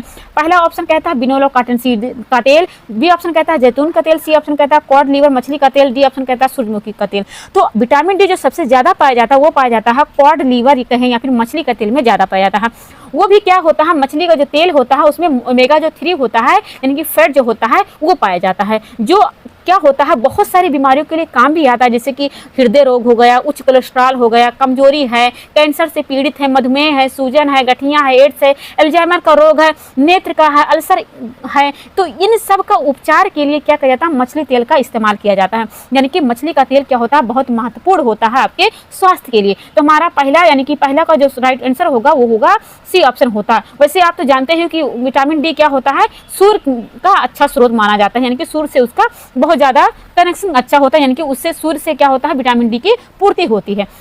अब यहाँ पे देखिए दूसरा नंबर का क्वेश्चन पूछा था विटामिन सी की कमी से होने वाला रोग कौन सा होता है? रिकेट्स लिखा है, बी ऑप्शन है बेरी, सी ऑप्शन है स्कर्वी और डी ऑप्शन है नाइट ब्लाइंडनेस होता है। तो आप जानते हो कि रिकेट्स से क्या होता है, आपका विटामिन डी से संबंधित है, बेरी के कहें तो विटामिन बी से संबंधित है, स्कर्वी की बात करें तो क्या होता है विटामिन सी से संबंधित है, लेकिन अगर जिंजिवाइटिस होता तब भी क्या होता आपका विटामिन सी से संबंधित होता। तो यहाँ पे क्या एक ही बीमारी लिखा है, तो आप क्या बताओगे? दूसरा का जो राइट आंसर होता है सी होता है। अगर नाइट ब्लाइंडनेस की बात करें तो विटामिन ए से कमी से होने वाला ये बीमारी होता है। तो यहाँ पे विटामिन सी की बात की गई तो आप क्या बताओगे? आप बताओगे स्कर्वी रोग हो जाता है, यानी कि हमारा दूसरा का सी ऑप्शन करेक्ट माना जाता है। मैं अगले क्वेश्चन की तरफ चलती हूँ। हमारा अगला क्वेश्चन, तीसरा क्वेश्चन आपसे यहाँ पे पूछा जा रहा है कि उस विटामिन का नाम बताइए जिसकी कमी के कारण अत्यधिक खून बहने लगता है। ठीक है, यानी कि कौन सा ऐसा विटामिन होती है जिनका आपने कम ग्रहण किया है तो क्या होता है ब्लड क्लॉटिंग, यानी कि रक्त का थक्का नहीं जमता है, वह खून बह जाता है। जैसे आप चोट लगते हो ना, तो चोट अब लग गया है, खून निकल रहा है, तो कौन सा ऐसा न्यूट्रिशन आपने कम खा लिया है जिससे आपका खून बह रहा है, आपका खून रुक नहीं रहा है? आपके पास ऑप्शन है, क्या आप विटामिन ए की कमी है, बी ऑप्शन क्या विटामिन बी की कमी है, या फिर सी ऑप्शन क्या विटामिन के की कमी है, डी ऑप्शन क्या विटामिन सी की कमी है। अब आप बताओगे किसकी कमी होता है? तो अब याद रखे रहना कि जो विटामिन के होता है अगर उसकी कमी हो गई तो रक्त का थक्का नहीं जम पाएगा। ठीक है, अगर रक्त का थक्का नहीं जम पाएगा तो अगर आप चोट लग जाएगी आपको तो वो रक्त बह जाएगा। अब याद रखे रहना कि विटामिन के का रासायनिक नाम क्या होता है? फिरोक्विनोन होता है। ठीक है, चलिए अगला क्वेश्चन चलते हैं। अगला क्वेश्चन हमारा यहाँ पे देखिए, चलिए अगला क्वेश्चन देखिए क्या पूछा रहा है। उसके अलावा यहाँ पे विटामिन के बारे में थोड़ा आप और जान लो कि ये क्या होता है, रक्तस्राव विरोधी विटामिन होता है। ठीक है, जो आपके यकृत जहाँ पे होता है वहाँ पे प्रोथ्रोम्बिन का निर्माण करने के लिए आवश्यक होता है। ठीक है, इसका अगर कमी हो गई तो रक्त का थक्का नहीं जम पाएगा। जैसे आपका टमाटर हो गया, हरी पत्तेदार सब्जियां हो गई, इनमें क्या होता है विटामिन के की मात्रा पाई जाती है। चलते हैं अगले क्वेश्चन की तरफ। हमारा इसका यहाँ पे तीसरा का जो राइट आंसर निकल के आया विटामिन के निकल के आया। अब यहाँ पे मैं पूछती हूँ, अगर एक व्यक्ति रिकेट से पीड़ित है तो व्यक्ति में किसकी कमी है? ठीक है, चलिए बताइए, क्या विटामिन के से कमी है या फिर विटामिन डी की कमी है या फिर सी ऑप्शन विटामिन ए की कमी है या फिर डी ऑप्शन विटामिन बी की कमी है? तो अगर कोई भी व्यक्ति है उसे रिकेट्स हो गया है तो उसके शरीर में जो कमी हुई है, किसकी कमी है? उसे हुई है विटामिन डी की कमी हुई है, तभी क्या हो जाता है यहाँ पे रिकेट्स वाली बीमारी हो जाती है। लेकिन ये जाने रहे ना कि विटामिन डी होता है तो अगर कमी हो गई है तो बच्चों में क्या होता है रिकेट्स वाला बीमारी। ऐसा नहीं हो जाएगा कि प्रौढ़ावस्था में या वृद्धावस्था में रिकेट्स हो, उससे तो ऑस्टियोपोरोसिस ऑस्टियोमेलेसिया वाली बीमारी होती है। लेकिन बच्चों में क्या हो जाता है रिकेट्स हो जाता है, जिसमें क्या हो जाती है आपकी हड्डियां जो हो जाती हैं वो सूख जाती हैं। ठीक है, चलिए अगले क्वेश्चन की तरफ चले। हमारा चौथा का जो राइट आंसर निकल के आया, हमारा निकल के आया विटामिन डी निकल के आया। अब चौथा से मैं पांचवा क्वेश्चन की तरफ चलती हूँ। हमारा मछली से प्राप्त होने वाला कॉड लीवर तेल किस विटामिन समूह से समृद्ध है? चलिए बताइए, विटामिन ए है, विटामिन डी है, विटामिन सी है, विटामिन बी है। अब बताइए, अभी आपने आगे ही क्वेश्चन कर लिया है, इस क्वेश्चन का आप जल्दी से जवाब दीजिए कि क्या होगा। तो अभी आगे आपने देखा ना कि विटामिन जो डी होता है उसमें कॉड लीवर जिसे कहे मछली का तेल क्या होता है भरपूर मात्रा में पाया जाता है। तो यहाँ पे यही पूछा गया है ना कि किसमें क्या होता है पाया जाता है, तो आप क्या बताओगे? आप बताओगे विटामिन डी बताओगे, यानी कि बी ऑप्शन सही हो जाता है। लेकिन ये भी याद रख लेना कि मछली से प्राप्त होने वाला जो कॉड लीवर होता है तेल, जो विटामिन डी होता है उसका स्रोत आपने डी बताया, लेकिन जो विटामिन डी होता है वो कैल्सीफ्रॉल, यानी कि इसका जो रासायनिक नाम होता है वो कैल्सीफ्रॉल होता है, जो आपकी सूर्य की जो रोशनी होती है, सूर्य का जो प्रकाश होता है उससे प्राप्त हो जाता है। यानी इसे आप क्या कह सकते हो? इसे आप कह सकते हो विटामिन डी को एंटी रिकेट्स विटामिन भी कह सकते हो। ठीक है, चलिए अगले क्वेश्चन पे चलते हैं। आपसे पूछा भी जा सकता है कि एंटी रिकेट्स विटामिन किसे कहते हैं, तो आप बताना विटामिन डी को कहते हैं। अब यहाँ पे देखिए केला किस विटामिन का एक अच्छा स्रोत है, आप बताओगे क्या विटामिन ए का है, विटामिन सी का, विटामिन डी का, क्या विटामिन बी का। तो आप क्या बताओगे, जो विटामिन केला जो होता है वो विटामिन बी जो होता है 6 वो भी कहे, विटामिन सी का B6 का क्या होता है अच्छा स्रोत माना जाता है। उसके अलावा विटामिन सी का भी अच्छा स्रोत होता है, लेकिन जो विटामिन बी होता है 6 होता है उसमें कम से कम 33% क्या होता है विटामिन B6 ही पाया जाता है, लेकिन विटामिन सी होता है एक मतलब थोड़ी मात्रा में पाया जाता है। वैसे बहुत सारे विटामिन होते हैं जो केला में पाए जाते हैं, पोटेशियम भी पाया जाता है, फास्फोरस भी पाया जाता है, लोहा भी पाया जाता है, विटामिन ए भी पाया जाता है, लेकिन जो यहाँ पे ऑप्शन निकल के आता है विटामिन बी सही हो जाएगा, क्योंकि कितना पाया जाता है कम से कम 33% कितना पाया जाता है विटामिन बी ही पाया जाता है, आपके केला में पाया जाता है। तो इसलिए हमें क्या चुनना पड़ेगा, विटामिन बी चुनना पड़ेगा। लेकिन यहाँ पे क्या बना, सी भी मिलता है, ए भी मिलता है, लेकिन बी की तुलना में थोड़ा कम मिलता है। चलिए छठवां का हमारा राइट आंसर होगा वो होगा बी वाला, यानी कि डी ऑप्शन में डी जो लिखा है वो सही होगा, वो भी B6 वाला होता है। ठीक है, अब यहाँ पे देखिए लिखा है 7वां वाला क्वेश्चन पूछा जाता है कि कौन सा विटामिन शरीर में कैल्शियम के अवशोषण को बढ़ाता है, यानी कि कौन सा ऐसा विटामिन है जो क्या करता है कैल्शियम को अवशोषण, यानी कि एक के बिना वो अधूरा है, उसका अवशोषण नहीं हो पाएगा कैल्शियम का। ऑप्शन है क्या विटामिन ए है, क्या विटामिन डी है, या फिर बी ऑप्शन क्या विटामिन बी है, या फिर डी ऑप्शन क्या विटामिन B6 है। तो अगर आप पूछोगे कि केला किस में पाया जाता है तो विटामिन बी में बहुत ज्यादा पाया जाता है, B6 में। लेकिन यहाँ पे कुछ और ही पूछा गया है, यहाँ पे पूछा गया केले का अवशोषण, तो आप क्या बताओगे, आप बताओगे विटामिन डी बताओगे। ठीक है, उसके अलावा अगर ऑप्शन में फास्फोरस भी रहता तब भी आप चुनते, यानी कि कैल्शियम, विटामिन डी और फास्फोरस होते हैं, ये तीनों मिलकर के क्या करते हैं अपना अच्छा से कार्य कर पाती हैं। एक के बिना एक अधूरा है, यानी तीनों मिलकर के अपना बहुत महत्वपूर्ण जो हड्डियों से संबंधित क्या करते हैं कार्य करते हैं। चलते हैं अगले क्वेश्चन की तरफ। हमारा 7वां से अब 8वां क्वेश्चन हो गया। इसका आपने 7वां का जो चुना है विटामिन डी यानी कि बी ऑप्शन चुना है। अब यहाँ पे देखिए क्वेश्चन क्या पूछा जा रहा है कि निम्नलिखित में से कौन सा जल में घुलनशील विटामिन है। आप जानते हो कि विटामिन ए क्या होता है, पहले यहाँ ऑप्शन पढ़ लो, विटामिन ए, विटामिन बी, पहले बी ऑप्शन है सी ऑप्शन है के, डी ऑप्शन है डी। चलिए बताइए इसका राइट आंसर क्या होगा। तो जो वसा में घुलनशील है और जो जल में घुलनशील होते हैं उनकी विटामिन अलग अलग होते हैं। तो अगर जल की बात करें तो कौन से होते हैं, बी होते हैं और सी होते हैं। लेकिन जो अदर होते हैं जैसे ए हो गया, डी हो गया, ई हो गया, के हो गया, ये आपके क्या होते हैं वसा में घुलनशील होते हैं, यानी कि फैट में होते हैं। अगर आपसे पूछा जाए कि विटामिन शब्द का जो प्रयोग होता है सबसे पहले किसने किया था, तो आप बताना केसीमिर फंक ने किया। कहीं कहीं फंक भी आपका लिखा रहेगा, लेकिन आप पूरा नाम जानते हो, जब पढ़ते हो तो पूरा जानकारी के साथ पढ़ो। तो विटामिन शब्द का सबसे पहले प्रयोग किसने किया था, केसीमिर। ठीक है, मैं यहाँ पे लिख देती हूँ, सही से लिख नहीं जाएगा लेकिन फिर भी मैं लिखने की कोशिश करती हूँ। केसीमिर फंक ने किया था, 1912 में किया था। ठीक है, चलिए अब बताते हैं अगला क्वेश्चन। यहाँ पे विटामिन सी, यहाँ पे विटामिन पूछा गया था कि जल में घुलनशील कौन होता है, तो आपने क्या बताया, बी ऑप्शन यानी कि सी वाला ऑप्शन चुना था। अब यहाँ पे देखिए क्या पूछा जा रहा है, मानव शरीर में विटामिन डॉट डॉट की कमी से शुष्क नेत्र प्रदाह जीरोप्लेथमिया हो सकता है, यानी कि जीरोप्लेथमिया यानी कि नेत्र से संबंधित जो बीमारी होती है जिसे कहा जाता है जीरोप्लेथमिया बीमारी होती है। ये सब क्या होता है, स्टेट बाय स्टेट होता है, यानी कि जो रतौंधी बीमारी होती है यह आपकी विटामिन ए का सबसे पहला चरण होता है, यानी कि सबसे पहली बीमारी होती है जिसमें सिर्फ अंधेरे और उजाले का फर्क नहीं कर पाता। उसके बाद क्या होता है, अलग अलग बीमारियां क्या होती हैं, चरण बाई चरण होती हैं। ठीक है, अब यहाँ पे 9th का क्वेश्चन देखिए पूछा जा रहा है आपसे कि विटामिन क्या ए ऑप्शन डी होता है, क्या बी ऑप्शन ए होता है, सी ऑप्शन क्या सी होता है, डी ऑप्शन क्या बी होता है। तो जो जीरोप्लेथमिया है वो क्या होता है, विटामिन ए की कमी से होने वाला रोग होता है। इसमें क्या हो जाता है, जो आपकी आंखों की ग्रंथियां होती है, अश्रु ग्रंथियां होती हैं वो सूख जाती हैं, जिसके कारण क्या हो जाता है, आंखों से जो आंसू आता है वो बंद हो जाता है। उसे क्या कहा जाता है, नेत्र शुष्क रोग भी कहा जाता है। ठीक है, यानी विटामिन ए को नेत्र शुष्क रोग से भी जाना जाता है। तो हमारा 9th का जो राइट आंसर होगा वो कौन सा होगा, वो हमारा होगा बी ऑप्शन, यानी कि ए ऑप्शन सही हो जाता है। बी ऑप्शन में ए लिखा है ना, विटामिन ए सही हो जाएगा। चलते हैं अगले क्वेश्चन की तरह। हमें आशा है कि आपको हमारे क्वेश्चन समझ में आ रहा होगा। 2-4 क्वेश्चन ऐसे हैं जो आपको इजी मिलेंगे, बाकी आपको क्वेश्चन क्या होंगे थोड़ा टफ रहेंगे। चलिए यहाँ पे देखिए लिखा है, निम्न में से कौन सा जिंक का उच्चतम स्रोत है, यानी कि जो जिंक होता है आपके खनिज लवण में काउंटिंग होते हैं तो उनका उच्चतम जो स्रोत होता है वो आपसे पूछा गया है। क्या वो हो गए अष्टभुज, क्या वो हो गए बैगन, क्या वो हो गए मूली, या फिर होगा दूध। चलिए बताइए जो जिंक का जो सबसे स्रोत उच्चतम वाला होता है वो कौन होगा, तो क्या होगा, अष्टभुज होगा। ठीक है, यानी कि हमारा ऑप्शन क्या निकल के आता है, इसका जो राइट आंसर होगा वो क्या होगा, ए ऑप्शन होगा, यानी कि अष्टभुज होगा। ठीक है, चलते हैं अगले क्वेश्चन की तरफ। हमारा चलिए अब यहाँ पे 11वां नंबर का क्वेश्चन आपसे पूछा जा रहा है कि नीचे एक अभिकथन ए और आर कारण आर दिया गया है, अभिकथन ए कह रहा है कि बेरी एक विषाणु जनित संक्रमण है, कारण कह रहा है आर विटामिन की कमी बीमारियों का कारण बनती है। ऑप्शन यहाँ पे दिया गया सही विकल्प को चुनना है। ऑप्शन पहला कह रहा है ए गलत है लेकिन आर सही है, बी कहता है ए सही है लेकिन आर गलत है, सी ऑप्शन कहता है ए और आर दोनों गलत है, डी ऑप्शन कह रहा है ए और आर दोनों सही है।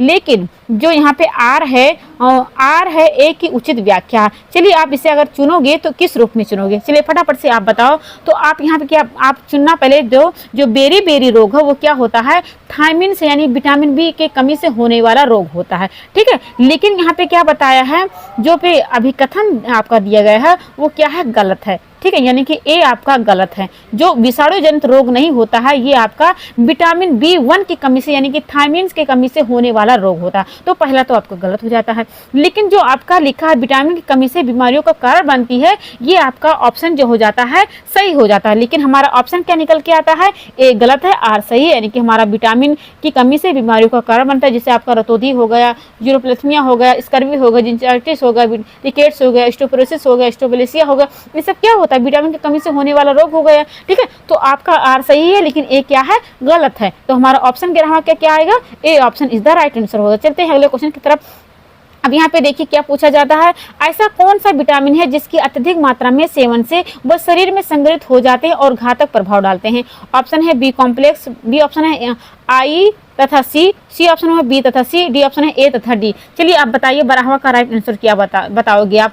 जिसमें पूछा गया था कि कौन सा ऐसा विटामिन है जिसके अत्यधिक मात्रा में सेवन से शरीर में संग्रहित हो जाती है और घातक प्रभाव, यानी कि कौन सा ऐसा आपने विटामिन खा लिया जो आपके शरीर में जाकर इकट्ठा हो जाएगा और आपको बहुत सारी बीमारियों का रूप दिखाएंगे। तो वो क्या हो जाएगा, आपका ऑप्शन हो जाएगा डी ऑप्शन, यानी कि विटामिन ए जो होते हैं और विटामिन डी होते हैं ये आपके शरीर में जाकर के नकारात्मक प्रभाव दिखाते हैं, ठीक है। यानी कि इनकी जो मात्रा ग्रहण करना चाहिए उसमें सूक्ष्म आवश्यकता होती है, ना कि ज्यादा ग्रहण करना चाहिए। तो आपका 12वां का जो राइट आंसर होगा वो क्या होगा, डी ऑप्शन, यानी कि विटामिन ए और विटामिन डी वाला ऑप्शन सही हो जाता है।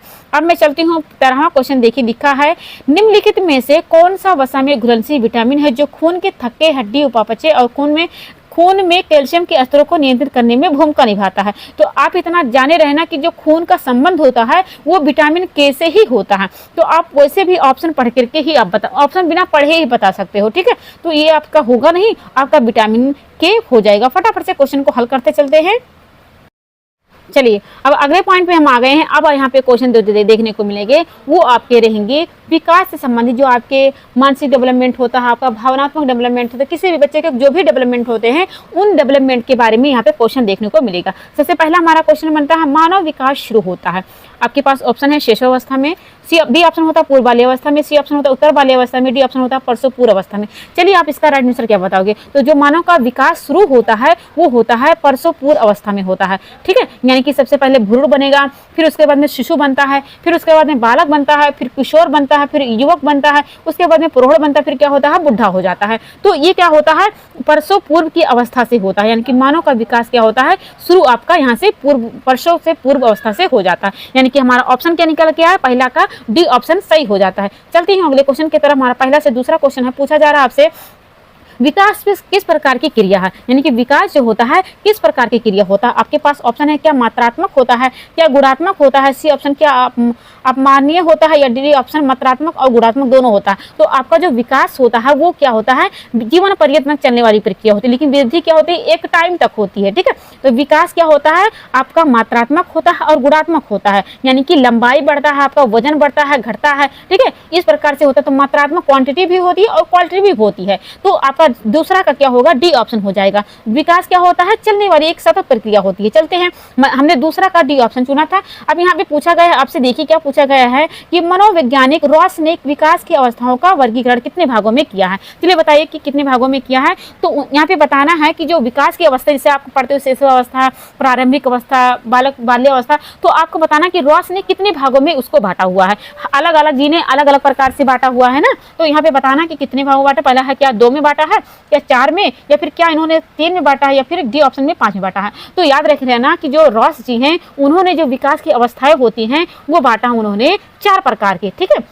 उन्होंने 4 प्रकार, पहले को कहा जाता है शेषवा काल, ठीक है, दूसरे को कहा जाता है प्रारंभिक बाल्यकाल, तीसरे को कहा जाता है उत्तर बाल्यकाल और चौथे को कहा जाता है किशोरावस्था कहा जाता है। तो ये तो होता है राज जी के जो इन्होंने विकास को अवस्थाओं में वर्गीकरण किया था। चलिए यहाँ पे अगला क्वेश्चन चलते हैं। हमारा अगला क्वेश्चन बन जाता है, अगर सही से लिख जाता तो मैं यहाँ पे बहुत पॉइंट क्लियर कर देती, ठीक है, लेकिन यहाँ पे सही से लिख नहीं जाता, मेरा मोबाइल थोड़ा दिक्कत हो गई, इसलिए मैं परेशानी को मेरी समझिए। चलिए चौथा क्वेश्चन देखिए, कह रहा है कि बच्चों के संज्ञानात्मक विकास के संदर्भ में निम्नलिखित में से कौन सी पियाजे की संरचना। सबसे पहले आप ये जानो कि पियाजे के सिद्धांत का क्या नाम है। तो उनके सिद्धांत का नाम है संज्ञानात्मक विकास का सिद्धांत या फिर अधिगम संज्ञानात्मक सिद्धांत जिसे कहा जाता है।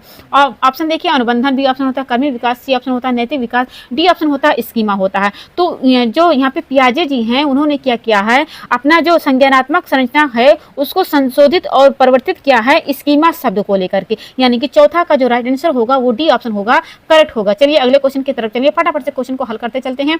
यहाँ पे देखिए 5वां नंबर का क्वेश्चन पूछा है कि निम्नलिखित में से कौन सी अवस्था पूर्व संक्रियात्मक अवस्था से संबंधित है। ऑप्शन ये है आत्म केंद्रित अनुकरण, बी ऑप्शन होता है प्रत्यक्ष बोध तरकड़ा, सी ऑप्शन होता है काल्पनिक खेल केंद्रण, डी ऑप्शन होता है इनमें से सभी। तो आप इसका राइट आंसर क्या बताओगे। तो जीन पियाजे ने क्या किया है, संज्ञानात्मक विकास की जो दूसरी अवस्था होता है उसे क्या कहा है, उसे कहा जा है पूर्व संक्रियात्मक अवस्था का, जिसे क्या होता है, उसका उम्र होता है 2 से लेकर के 7 वर्ष होता है, ठीक है। लेकिन यहाँ पे पूछा गया है कि संबंधित है, यानी कि किससे संबंधित है। तो आप क्या बताओगे, आप बताओगे इन सबसे संबंधित होता है, यानी कि आत्म केंद्रित अनुकरण से, प्रत्यक्ष बोध से, काल्पनिक खेल से, यानी कि सबसे संबंधित होता है। तो हम क्या बताएंगे, इसका 5वां का डी ऑप्शन करेक्ट बताएंगे। चलिए अगले क्वेश्चन की तरफ चलते हैं। अगला क्वेश्चन हमारा देखिए 5वां से 6वां क्वेश्चन है। यहाँ से अब फिर से पियाजे के बारे में पूछा जा रहा है कि पियाजे के अनुसार संज्ञानात्मक विकास की प्रथम अवस्था निम्न में से कौन सी है। चलिए बताएं, अभी आपने देखा दूसरी अवस्था में हमने क्या बताया था कि पियाजे की पूर्व संक्रियात्मक अवस्था जो कब से कम होता है, 2 से लेकर के 7 वर्ष तक होता है। अब यहाँ पे पूछा गया है कि पियाजे जी के संज्ञानात्मक विकास का जो प्रथम होता है वो कौन होता है। अब चलिए बताइए, अगर आपने पढ़ा होगा तभी जान पाओगे। चलिए देखिए, पहले है औपचारिक संक्रियात्मक अवस्था, बी ऑप्शन होता है पूर्व संक्रियात्मक अवस्था, सी ऑप्शन होता है संवेदनात्मक गामक अवस्था, डी ऑप्शन होता है मूर्त संक्रियात्मक अवस्था। क्या आप बताओगे। तो आप बताओगे सी ऑप्शन वाला, यानी कि संवेदनात्मक गामक अवस्था होता है, ठीक है। चलिए अगला क्वेश्चन चलते हैं। हमारा 6वां का सी ऑप्शन करेक्ट होता है। अब मैं अगले क्वेश्चन की तरफ चलती हूँ। अगले क्वेश्चन यहाँ पे देखिए लिखा हुआ क्या, चलिए देखते हैं, फटाफट से क्वेश्चन को हल करते चलिए। देखिए 7वां नंबर का क्वेश्चन आपसे पूछा जाता है कि एक ही आयु के 2 बालक में शारीरिक, मानसिक, सामाजिक तथा चारित्रिक विभिन्नताओं का होना इंगित करना है। यानी कि कोई बालक है तो उसमें शारीरिक, उसका मानसिक, उसका सामाजिक, उसका चारित्रिक, ये सब अगर डेवलपमेंट हो रहा है तो कौन सा इंगित करता है, क्या, यानी कि जब अलग अलग भिन्नता दिखाता है तो क्या इंगित करता है। आपके पास ऑप्शन है निरंतरता का सिद्धांत, बी ऑप्शन होता है विविधता का सिद्धांत, सी ऑप्शन होता है परिमार्जिता का सिद्धांत, डी ऑप्शन होता है समान प्रतिमान का सिद्धांत। चलिए 7वां को आपको जवाब देना होगा। तो क्या होता है, ये दर्शाता है, यहाँ पे देखिए इसको मिटा देते हैं, फिर से बताते हैं। चलिए फिर से बताते हैं इसको। तो एक आयु के 2 बालक हैं, यानी कि कोई एक बालक है तो उसका शारीरिक विकास, उसका मानसिक विकास, उसका सामाजिक विकास, उसका चारित्रिक विकास अलग अलग दिखाई देता है, यानी कि विभिन्नताओं का इंगित करता है। तो ये क्या होगा, व्यक्तिगत हो गया, यानी कि उनका खुद का अलग अलग पर्सनल चीजें है ना, तो भिन्न भिन्न अगर दिखाता है तो क्या हो जाएगा, व्यक्तिगत सिद्धांत होगा, ठीक है। यानी कि हमारा 7वां का जो राइट आंसर होगा वो होगा बी ऑप्शन करेक्ट हो जाता है। चलते हैं अगले क्वेश्चन की तरफ। हमारा अगला क्वेश्चन यहाँ पे पूछा गया है 8वां नंबर का क्वेश्चन कि संज्ञानात्मक विकास का अर्थ है। आपको बताना है कि संज्ञानात्मक विकास का जो अर्थ होता है वो क्या होता है। आपके पास ऑप्शन दिए गए हैं 4 में से चुनना पड़ेगा आपको एक। पहले ऑप्शन को पढ़ लिया जाए हम लोग ना।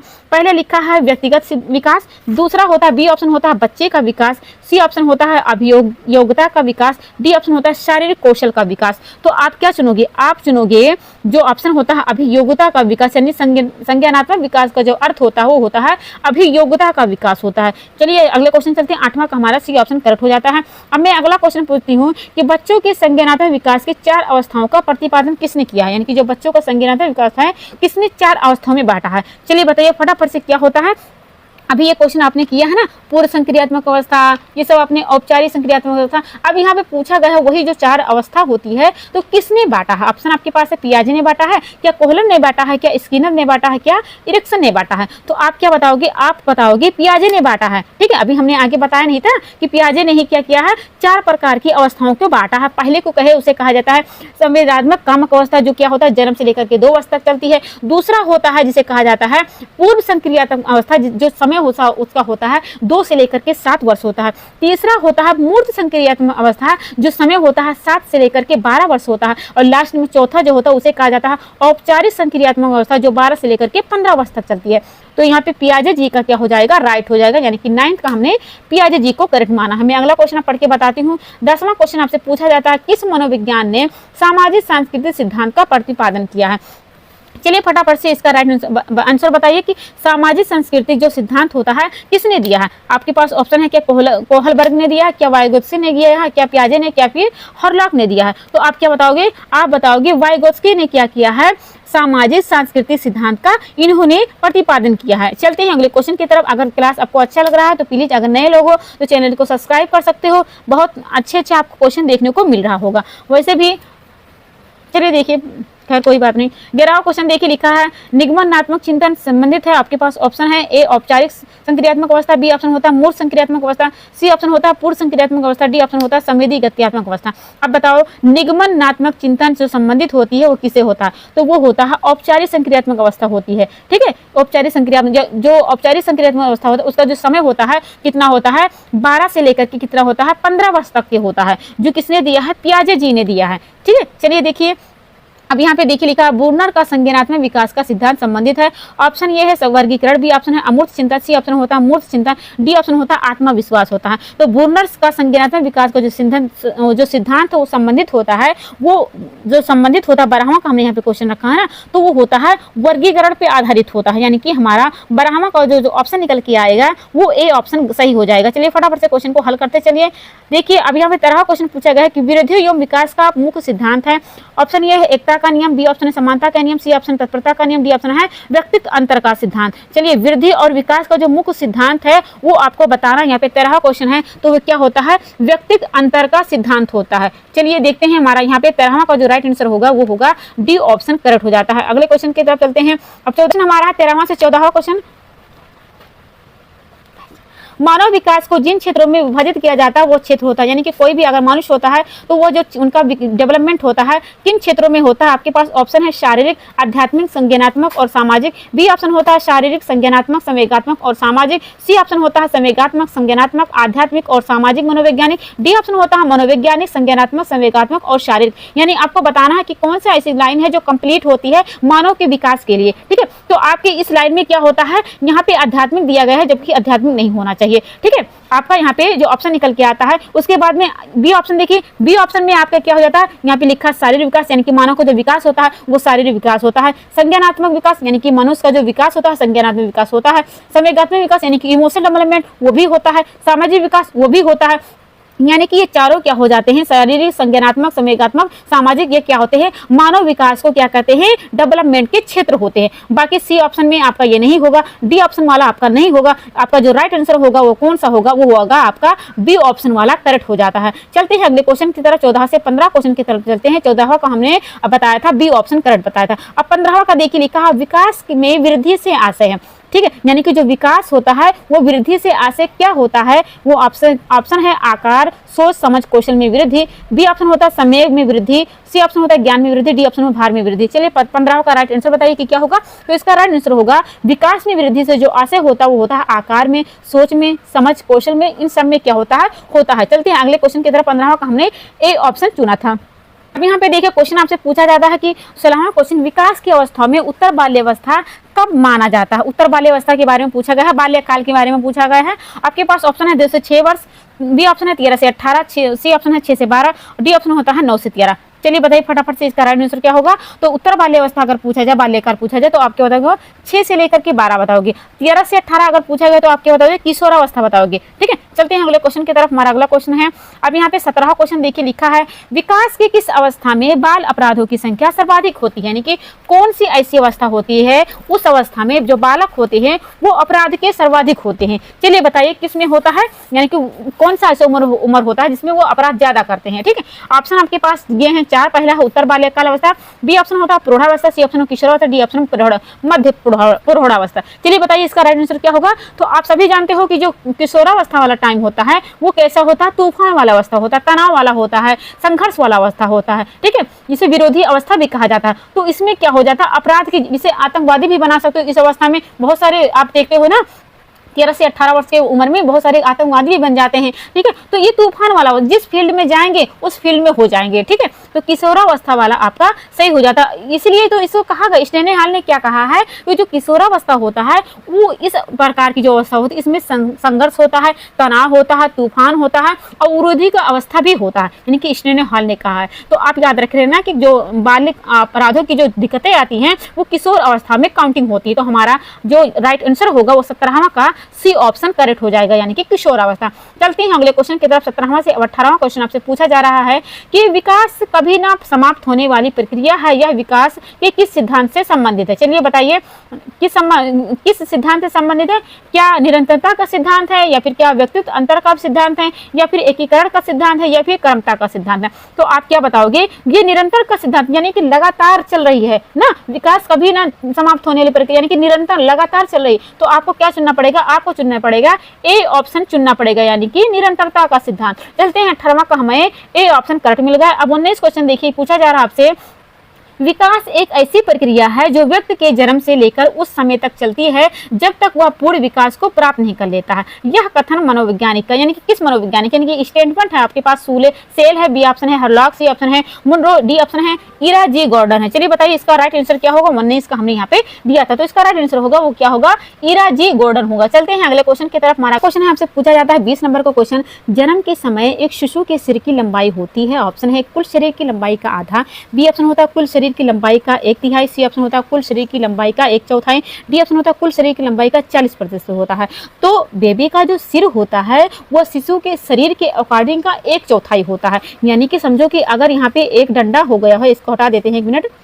हाँ, अगर समझो यहाँ पे कोई समझो छड़ी है, तो उसके अगर आप 4 तोड़ते हो टुकड़े में करके, तो जो एक टुकड़ा बढ़ता है वो क्या होता है? बेबी के सर की उतना होता है, ठीक है। तो हमारा 20 का जो राइट आंसर होगा वो सी ऑप्शन करेक्ट हो जाता है। चलते हैं अगले क्वेश्चन की तरफ। अब 21 क्वेश्चन आपसे पूछा जाता है कि बच्चे को सामाजिकरण का पहला पाठ कहाँ से प्राप्त होता है? ये आप तो क्वेश्चन वैसे भी बिना पढ़े ही समझ सकते हो, क्योंकि आपने बहुत जगह इस क्वेश्चन को सॉल्व किया होगा। ऑप्शन है दोस्तों से, बी ऑप्शन है सांस्कृतिक स्थानों से, सी ऑप्शन परिवारों से, डी ऑप्शन होता है गाँव से। जाहिर सी बात है, आप परिवार में सबसे पहला उसका सामाजिक पाठ को पढ़ाया जाता है, सिखाया जाता है। चलते हैं 21 का 22 क्वेश्चन देखिए, आपसे पूछा जा रहा है कि मनोवैज्ञानिक जीन पियाजे का जन्म किस देश में हुआ? ठीक है, जीन पियाजे का जो जन्म है वो आपसे पूछा गया है। आप देखिए ऑप्शन है अमेरिका, बी ऑप्शन है ब्रिटेन, सी ऑप्शन है स्विट्जरलैंड, डी ऑप्शन है ऑस्ट्रेलिया है। तो आप बताना कि जो जीन पियाजे हैं उनका जो जन्म हुआ था वो स्विट्जरलैंड में हुआ था। लेकिन अगर पूछा जाए कि कौन से डेट में हुआ था, तो आप क्या बताओगे? आप बताओगे 9 अगस्त को, और 1896 में हुआ था, ठीक है। 9 अगस्त 1896 में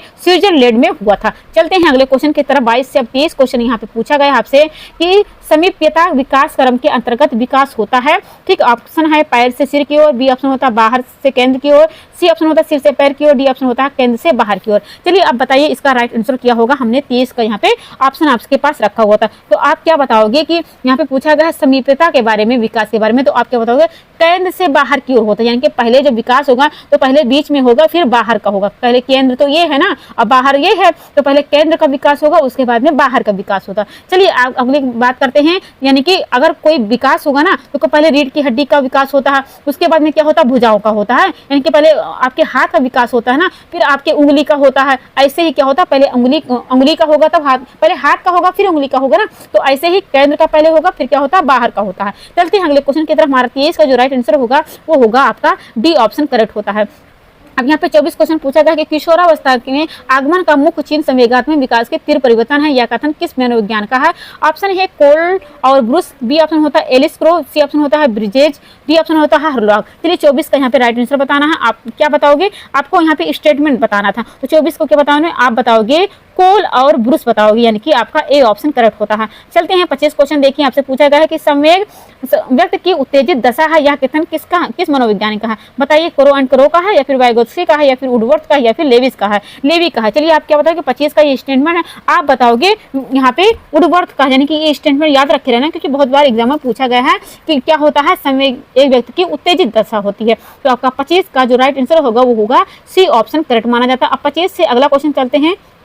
अब आपका यहाँ पे शुरू हो रहा है अलग अध्याय। अभी तक आपने देखा अलग अध्याय से, अब यहाँ पे आप देखोगे जो अंकुरण किया जाता है, किण्वन की प्रक्रिया की जाती है, पोषक तत्व का जो संरक्षण किया जाता है, इन सबसे क्वेश्चन आपको देखने को मिलेगा। चलिए बहुत अच्छा क्वेश्चन देखने को मिलेगा। आप यहाँ पे क्वेश्चन को देखिए क्या क्या लिखा हुआ है।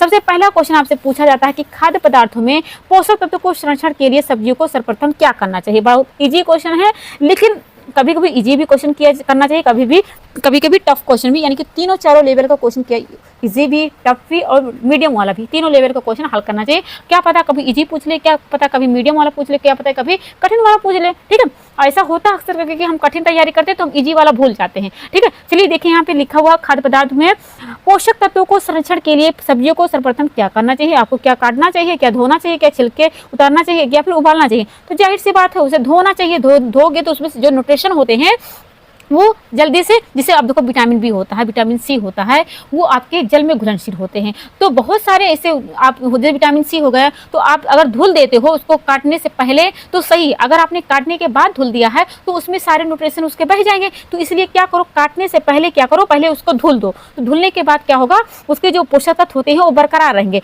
तो आपका यहाँ पे राइट आंसर होगा, क्या होगा, पहला का बी ऑप्शन होगा। यानी कि जो भी खाद्य पदार्थ होते हैं उसमें पोषक तत्व को संरक्षण करने के लिए क्या करने चाहिए, सबसे पहले आपको धुलना चाहिए। सब्जियों को काटकर धुलने से जो भी पोषक तत्व होते हैं पानी में नहीं घुल पाते हैं, पानी में नहीं मिल पाते हैं। ठीक है, चलिए अब अगला क्वेश्चन देखिए। हमारा अगला क्वेश्चन है पहला का, यहाँ पे हमें आपको मिला बी ऑप्शन। अब यहाँ पे आपसे पूछा जाता है कि भोजन पकाने के मुख्य उद्देश्य क्या क्या है। ऑप्शन ये है, पहला है भोज्य पदार्थ को सुपाच्य बनाना, दूसरा है भोजन को स्वादिष्ट बनाना, तीसरा है भोजन को विविधता प्रदान करना, चौथा है भोजन को कीटाणु रहित बनाना, पांचवा है भोजन का संरक्षण करना। तो भोजन को पकाने का जो मुख्य उद्देश्य होता है वो क्या होता है आपको बताना पड़ेगा। चलिए यहाँ पे ऑप्शन देखिए, लिखा है 1 और 2।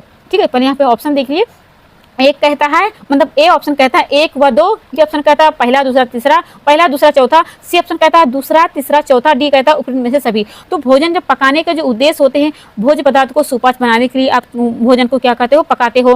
भोजन को स्वादिष्ट बनाने के लिए, भोजन को विविधता लाने के लिए, भोजन को कीटाणु रहित बनाने के लिए, भोजन का संरक्षण, इन सभी के द्वारा क्या करते हो, आप भोजन को पकाते हो। तो आपका राइट आंसर होगा वो क्या हो जाएगा, आपका डी ऑप्शन। यानी कि भोजन को पकाने के लिए हमारा मेन मोटिव होता है कि भोजन आपका सुपाच्य रहे, स्वादिष्ट रहे, कीटाणु रहित रहे, उसके अलावा विविधता रहे। ठीक है, तो आपका दूसरा का क्या हो जाएगा, डी ऑप्शन करेक्ट हो जाएगा। चलते हैं अगले क्वेश्चन की तरफ।